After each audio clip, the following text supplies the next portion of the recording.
मैया ओ जोता वाली दाई ओ शेरा वाली मैया ओ जोता वाली दाई ओ रूप हवे तुर अनेक माँ रूप हवे तुर अनेक।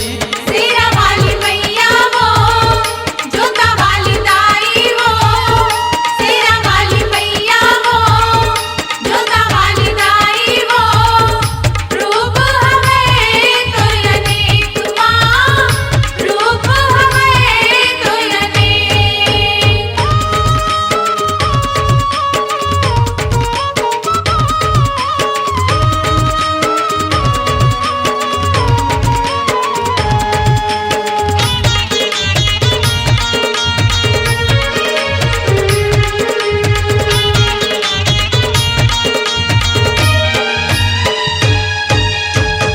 कोनो तोला दुर्गा कहथे कोनो कहथे तोला काली कोनो तोला लक्ष्मी कहथे कोनो कहथे सरस्वती।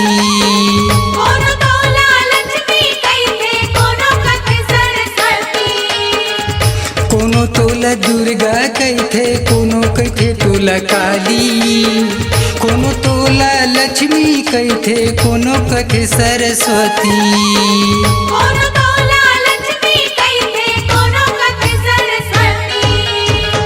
शेरा वाली मैया ओ जोता वाली दाई ओ शेरा वाली मैया ओ जोता वाली दाई ओ रूप हवे तुर अनेक माँ रूप हवे तुर अनेक।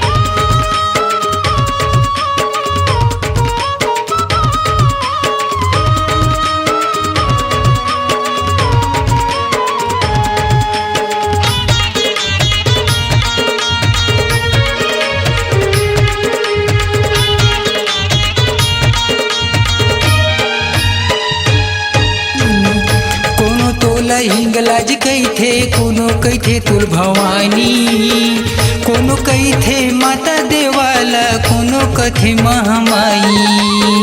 कोनो कहथे माता देवाला कोनो कहथे महामाई।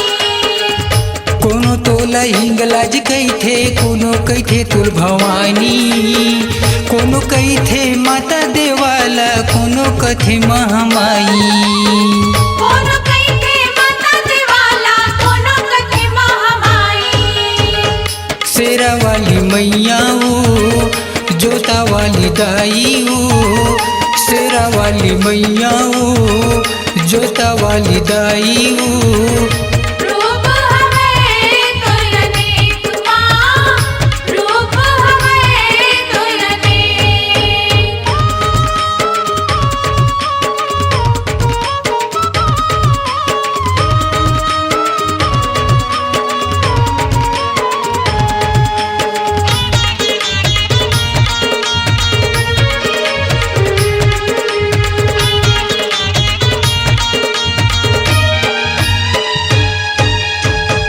कोनो तोला चंडी कहथे कोनो कहथे तोला शीतला कोनो तोला अम्बे कहथे कोनो कहथे जगदम्बा। कोनो तोला अम्बे कहथे कोनो कहथे जगदम्बा। कोनो तोला चंडी कहथे कोनो कहथे तोला शीतला कोनो तोला अम्बे कहथे कोनो कहथे जगदम्बा।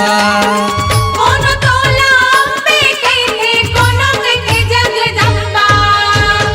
शेरा वाली मैया ओ जोता वाली दाई ओ शेरा वाली मैया ओ जोता वाली दाई ओ रूप हवे तुर अनेक माँ रूप हवे तुर अनेक।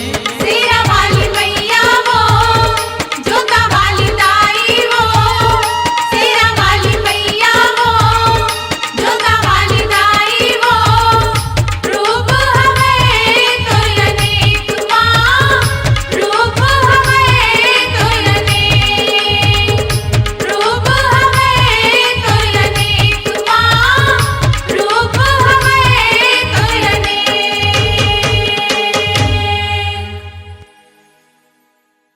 अपनी आवाज को दीजिए एक नया मुकाम। डिजिटल रिकॉर्डिंग की दुनिया का जाना पहचाना नाम स्वरांजलि, जहां गूंजती हैं ध्वनियां अपनी माटी की सौंधी सुगंध के साथ। छत्तीसगढ़ी संगीत के विविध रंग जो पहुंचाते हैं पूरे प्रदेश में डिजिटल रिकॉर्डिंग के संग। स्वरांजलि स्टूडियो, नेमीचंद गली नंबर 2, गंजपारा, रायपुर।